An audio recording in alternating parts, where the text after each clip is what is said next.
1 ফেব্রুয়ারি 2027 YouTube তাদের monetization ক্রাইটেরিয়াগুলোকে double করে নিয়ে যাবে 8,000 ঘন্টা ওয়াচ টাইম আর 20 মিলিয়ন ভিউজে। অনেকে বলতে পারে এটা খুব সহজ, এটা খুব সহজেই করে ফেলা যাবে, বাট না। আমার নিজের ইউটিউবে টাকা নিয়ে আসতে মোটামুটি কয়েকদিন বাট ভালো সময় লাগছে এই চ্যানেলের ভিতরে।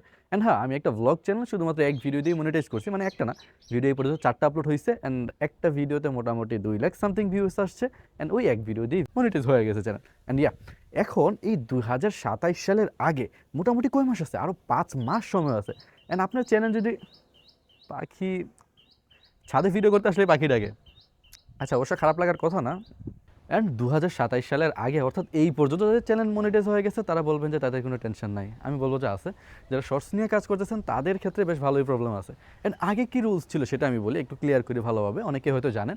আগে রুলসটা এরকম ছিল, লাস্ট 1 বছরে আমাদের দরকার হচ্ছে 4,000 ঘন্টা ওয়াচ টাইম। এখন এই যে আমার এই চ্যানেলের মধ্যে লাস্ট 28 দিনে কয় হাজার ঘন্টা ওয়াচ টাইম আসে সেটা একটু দেখাই। এই যে দেখাই এতটুক, মানে এত ঘন্টা ওয়াচ টাইম আসছে হচ্ছে লাস্ট 28 দিনে। অ্যান্ড লং ভিডিওর ক্ষেত্রে এটা করা খুব বেশি টাফ না। এটা কতক্ষণ লাগে বা কত মিনিট ভিডিও দেখা লাগে মানুষকে? যেমন আমরা যদি ভিউয়ের হিসাব করতে চাই যে কত ভিউয়ে সাধারণত চ্যানেলটা মনিটাইজ হবে, আপনার ভিডিওর লেন্থ মোটামুটি যদি আপনার ভিডিওর লেন্থ যতটুকু হোক, অ্যাভারেজ আপনার ভিডিও যদি 1 মিনিট 2 মিনিট অথবা 3 মিনিট সামথিং ধরেন যে 3 মিনিট কেউ আপনার ভিডিও দেখে এবং আপনার ভিউস আসছে ওই রকম টাইপের ভিউস আসছে মূলত 1.5 লাখ বা 2 লাখ সামথিংয়ের কাছাকাছি এরকম কিছু। অ্যান্ড এতটুকুই যথেষ্ট মনিটাইজ হওয়ার জন্য আগের রুলস অনুযায়ী, মানে 4,000 ঘন্টা ওয়াচ টাইম। এখনও কিন্তু আপনার কাছে 5 মাস সময় আছে, এটা খুব বেশি ভালো সময়। অ্যান্ড এই সময়ের ভিতরে চ্যানেল মনিটাইজ করে নেওয়াটা খুব বেশি যে টাফ হবে ব্যাপারটা এরকম না, করে নেওয়া যাবে, খুব ইজিলি করে নেওয়া যাবে। অ্যান্ড যারা শর্ট কন্টেন্ট নিয়ে কাজ করতেছেন আমি বলবো যে তাদের জন্য ব্যাপারটা একটু টাফ হয়েছে, কিন্তু টাফও না ব্যাপারটা।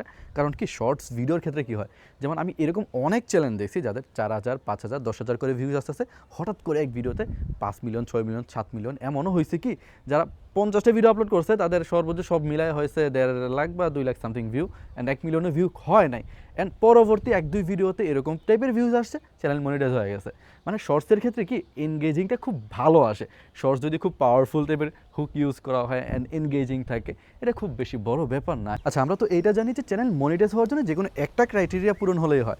এখন আপনি বলতে পারেন যে আমার কোন মেথডটা ইউজ করা উচিত, যে আমি লং ফর্মেটে থাকবো নাকি শর্ট ফর্মেটে থাকবো। এখন আপনি যে কন্টেন্ট নিয়ে কাজ করেন সেটা দিয়ে থাকেন। আপনি যদি শর্ট কন্টেন্ট নিয়ে কাজ করেন সেটা কোনো বড় ব্যাপার হবে না যদি কোয়ালিটি ইমপ্রুভ করতে থাকেন অ্যান্ড ইচ এভার এভরিথিং সব কিছু যদি ভালো হয়ে থাকে। অ্যান্ড শর্টের ক্ষেত্রে ভিউজটা বেশি আসে অ্যান্ড এটা বুঝতে হবে আমাদের। অ্যান্ড লংয়ের ক্ষেত্রে আউটলায়ার মেথডটা আমাদের ইউজ করতে হবে। আউটলায়ার মেথড কি, আমরা সাধারণত দেখবো যে কোন চ্যানেলগুলোর মধ্যে একটু বেশি ভিউজ আসে, মানে কোন চ্যানেলগুলোর মধ্যে বেশি ভিউজ আছে এটা দেখার দরকার নেই, মানে সাবস্ক্রাইবার অনুযায়ী যে বেশি ভিউজ আসতেছে এরকম না ব্যাপারটা। ব্যাপারটা হচ্ছে এইরকম, আমার কন্টেন্টের অনুযায়ী যারা সেম টাইপের কন্টেন্ট বানাচ্ছে এবং এই 1 লাখ বা 50,000-এর নিচে অন্তত তাদের চ্যানেলের সাবস্ক্রাইবার, অথবা 10,000 5,000 বা এরকম সামথিং কোয়ালিটিফুল ভিডিও বানায়, এবং তাদের অ্যাভারেজ ভিডিওগুলো থেকে কোন ভিডিওটা বেশি র্যাঙ্ক করতেছে, কোন ভিডিওটাতে বেশি ভিউজ আসছে। এখন এই টপিকটা যেহেতু আমার টপিক রিলেটেড, এখন তার এই টপিকের মধ্যে যেহেতু বেশি ভিউজ আসছে, এখন আমি চাইলে এই টপিকটা রিক্রিয়েট করতে পারি, আমি আমার মতো করে উপস্থাপনা করে সেই টপিকটা নিয়ে ভালোভাবে কাজ করতে পারি। অ্যান্ড ভিডিও বেশি এনগেজিং করার জন্য আমরা ডাবল ডাউন তো ইউজ করতেই পারি। ডাবল ডাউন মানে কি, আপনার চ্যানেলের ভিতরে এরকম কয়েকটা কন্টেন্ট তো অন্তত আছে যেগুলো অ্যাভারেজ ভিউ থেকে একটু বেশি ভিউজ আসছে, অথবা আপনার চ্যানেলে যে ভাইরাল ভিডিওগুলো আছে সেগুলো আপনি খেয়াল করার চেষ্টা করেন সেই ভিডিওতে এরকম কী ছিল যেটার কারণে অ্যাভারেজ থেকে একটু বেশি ভিউজ আসছে, অ্যান্ড সেটার চাইলে আপনি সেকেন্ড পার্ট তৈরি করতে পারেন। যেমন আমার ক্যাপকাটের কোর্স নিয়ে যে ভিডিওটা বানাইছে লাস্ট 1 মাসও হবে না, এরকম সামথিং হবে। অ্যান্ড এটার নিচে পার্ট টু অনেক কমেন্ট আসছে, অ্যান্ড হ্যাঁ এটা নিয়ে আমি কাজও করতেছি, অ্যান্ড রিসেন্টলি হয়তো এটা আপলোড করতে পারবো। অ্যান্ড এডিটিং টিপস যেহেতু বেশ ভালো সময় লাগে এগুলো বানাইতে, অ্যান্ড ইনফরমেশন ভিডিও, রোদ বারবার উঠতেছে, অ্যান্ড ইনফরমেশন ভিডিও খুব বেশি যে সময় লাগে ব্যাপারটা এরকম না, জাস্ট রিসার্চ করা লাগে আমার একটু, অ্যান্ড স্ক্রিপ্টিংয়ে একটু ভালো সময় দিতে হয়, অ্যান্ড খুব সহজে আমি এই ভিডিওটা তৈরি করে ফেলতে পারি। অ্যান্ড হ্যাঁ, আমাদের অবশ্যই খেয়াল রাখা উচিত যে আমার ভিডিও লেন্থটা কীরকম করতেছি। আপনার ভিডিও লেন্থটা কীরকম হবে সেটা ডিপেন্ড করে আপনার ভিডিওর উপর। আপনি যদি ইনফরমেশন টাইপের ভিডিও তৈরি করে থাকেন সেক্ষেত্রে আপনার ভিডিও লেন্থ যদি অন্তত 8 মিনিট থেকে 10 মিনিট অথবা 15 মিনিট সামথিং করতে পারেন, এটা গুড এনাফ। যত বড় ভিডিও করবেন তত বেশি ওয়াচ টাইম আসার চান্স আপনার ভিডিওতে বেশি থাকবে। অ্যান্ড হ্যাঁ, ভিডিও যদি বেশি বড় করতে যেয়ে যদি আপনার ভিডিওটা বোরিং করে ফেলেন তাহলে কিন্তু হবে না, ভিডিও বোরিং করা যাবে না। অন্তত এরকম টাইপের ইনফরমেশন রাখবেন যে পাবলিক বোরিং হবে না, অ্যান্ড আপনার ভিডিও অন্তত তারা দেখতে স্বাচ্ছন্দ্য বোধ করবে এবং আপনার ভিডিও থেকে তারা ইনফরমেশন পাবে। অ্যান্ড আপনার ভিডিও থেকে ইনফরমেশন পাক অথবা বিনোদন পাক, যে কোনো কিছুই একটা পাক, আপনার ভিডিও থেকে অন্তত ভ্যালুটা প্রোভাইড করতে হবে। অ্যান্ড ভ্যালু প্রোভাইড করে আপনি যত লং ইচ্ছা করতে পারেন। অ্যান্ড হ্যাঁ, আমি কোর্সের একটা ভিডিও 30 মিনিট করছি, অ্যান্ড হ্যাঁ এটার ভিতর লাখখানিক প্লাস ভিউ। তার মানে কি, এটা নিয়ে মানুষের হচ্ছে একটু বেশি কিউরিয়াস আছে অ্যান্ড এটা শিখতে চায় মানুষ। এটা নিয়ে যদি আমি পরবর্তীতে আরও ভিডিও বানাই, সেক্ষেত্রে ওই ভিডিওগুলোতেও অ্যাভারেজ থেকে বেশি ভিউজ আসার চান্স থাকবে। অ্যান্ড ওয়াচ টাইম তো অবশ্যই বেশি আসবে, যেহেতু 30 মিনিটের একটা ভিডিও, মানে লেন্থ এত বেশি করার দরকার নেই। আপনি যদি সামথিং 7-8 মিনিট অথবা মানে ম্যাক্সিমাম হচ্ছে 15 মিনিট সামথিং যাইতে পারেন, যদি আপনার লং ফরম্যাটের কন্টেন্ট হয়, সেক্ষেত্রে এটা গুড এনাফ। আপনি দেখবেন এখন বর্তমানে যত বড় বড় ইউটিউব চ্যানেল যাদের আছে, তারা এরকম কোর্স টাইপের ভিডিও নিয়ে আসে অথবা ইনফরমেশন টাইপের এরকম বড় বড় টাইপের ভিডিও নিয়ে আসে, এবং ব্লগ ভিডিওগুলো এখন ইদানিং খুব বড় বড় টাইপের হয়। অ্যান্ড এটার আরও একটা কারণ হচ্ছে কি, এখন মানুষ কিন্তু টিভিতেও ইউটিউব দেখে। অ্যান্ড হ্যাঁ, এই ব্যাপারটা আসলেই বাড়তেছে, আস্তে আস্তে বাড়তেছে, অ্যান্ড এটা আরও বেশি বাড়বে। লং ফরম্যাটে মানুষ আস্তে আস্তে যাওয়ার চেষ্টা করবে। অ্যান্ড ইউটিউব কি যাচ্ছে, অ্যান্ড ইউটিউব নিজেই চাচ্ছে আপনি লং ফরম্যাট নিয়ে কাজ করেন। অ্যান্ড এই কারণেই শর্ট ফরম্যাটটাকে একটু বেশি হার্ড করে তুলছে। অ্যান্ড ইউটিউব আরও কত কী কাহিনী দেখা যায় যে আর্নিং বাড়াই দিছে, এই বাড়াই দিছে, ওই বাড়াই দিছে। আর্নিং কীভাবে বাড়াইছে সেটা বলি। আর্নিং আসলেই বাড়াইছে কিছুটা। কিছুটা বলতে কি, এই যে আগে যারা ইউটিউব প্রিমিয়াম ইউজ করতো, তারা যদি আমাদের ভিডিও দেখে, সেক্ষেত্রে ওইখান থেকে যে পার্সেন্টেজটা আসতো আমাদের এখানে, আমাদের মনিটাইজেশনের ভিতরে, সেই পার্সেন্টেজটা এই যে কিছুটা ইমপ্রুভ হয়েছে এখন। আর আপনি নিজে যদি শর্টস নিয়ে কাজ করে থাকেন, জাস্ট অ্যাটেনশন যাতে ধরে রাখা যায়, অ্যান্ড প্রথম দিকে ভালো একটা হুক ইউজ করার চেষ্টা করবেন। প্রথম অবস্থায় এরকম টাইপের ইনফরমেশন দেওয়ার অন্তত ট্রাই করেন, যে আপনার শর্টস ভিডিও আপনার পুরোটা দেখার ইন্টারেস্ট ফিল করে। কারণ কি, একটা ভিউয়ার্স যখন ভিডিও দেখতেছে, স্ক্রল করতে আসে, হুট করে কখন থামে, খুব বেশি ইন্টারেস্টিং কিছু যখন তার চোখের সামনে পড়ে, তখন মূলত থামে। অ্যান্ড লং ফরম্যাটটা এর জন্য আমার বেশি ভালো লাগে। লং ফরম্যাটে হচ্ছে খুব বেশি অডিয়েন্স বিল্ড করা যায়, একটা কমিউনিটি বিল্ড আপ করা যায়, নিজের একটা ব্র্যান্ড ভ্যালু তৈরি করা যায়, অ্যান্ড পার্সোনাল একটা ব্র্যান্ড ভ্যালু তৈরি হয়ে আসতে ধীরে। এর জন্য লং ফরম্যাটটা আমার খুব বেশি ভালো লাগে। আর ওস্তাদেরা অবশ্যই কমেন্ট করে জানাবেন যে আপনি আসলে কী নিয়ে কাজ করেন, আপনি লং ফরম্যাট নিয়ে কাজ করেন নাকি শর্ট ফরম্যাট নিয়ে কাজ করেন।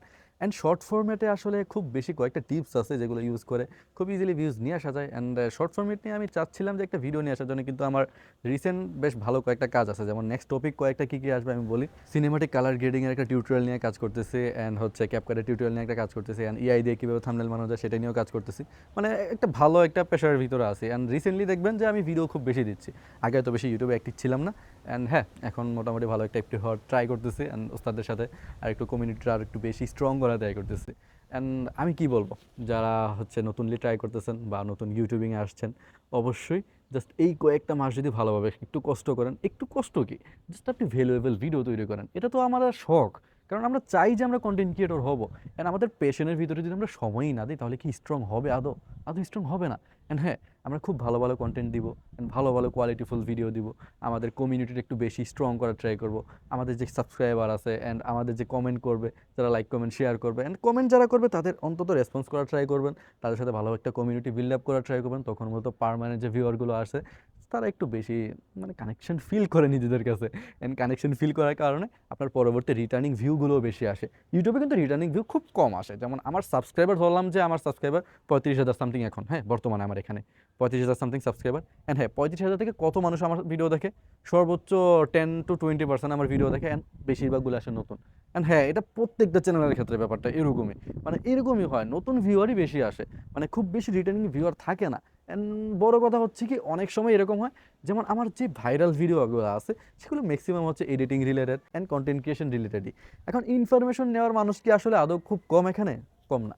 যাদের ইনফরমেশন নেওয়ার মতো মোটিভ থাকে, তারাই বেশ ভালো ইমপ্রুভ করতে পারে। অ্যান্ড হ্যাঁ, ভিডিওর শেষে অবশ্যই কল টু অ্যাকশন দেওয়া ট্রাই করবেন। যেমন সাপোজ আপনার এক ভিডিও থেকে যেন আরেক ভিডিওতে সেই ভিউয়ার্সটাকে নিয়ে যেতে পারেন। যেমন আপনার তো এই কন্টেন্ট ক্রিয়েশন নিয়ে যেহেতু এতটুকু আগ্রহ আছে, অন্তত আপনার এডিটিংটা জানা থাকা তো অবশ্যই দরকার। আমি একটা ভিডিওর মধ্যে 30 মিনিটের একটা ভিডিওর মধ্যে কন্টেন্ট ক্রিয়েশনের A to Z কীভাবে ভিডিও এডিট করতে হবে, অর্থাৎ অ্যাডভান্স, মোটামুটি বেসিক টু অ্যাডভান্স নিয়ে এটার ভিতরে আলোচনা করতেছেন। পার্ট 2 আসতেছে। এখন আপাতত চাইলে এই ভিডিওটা দেখে আসতে পারেন। আপনার সাথে দেখা হচ্ছে ওই ভিডিওতেই। আর আপনি কমেন্ট করে জানাতে পারেন আসলে ইউটিউব কি আগের থেকে হার্ড হয়ে গেল, নাকি এটাও আপনার কাছে খুব ইজি মনে হচ্ছে।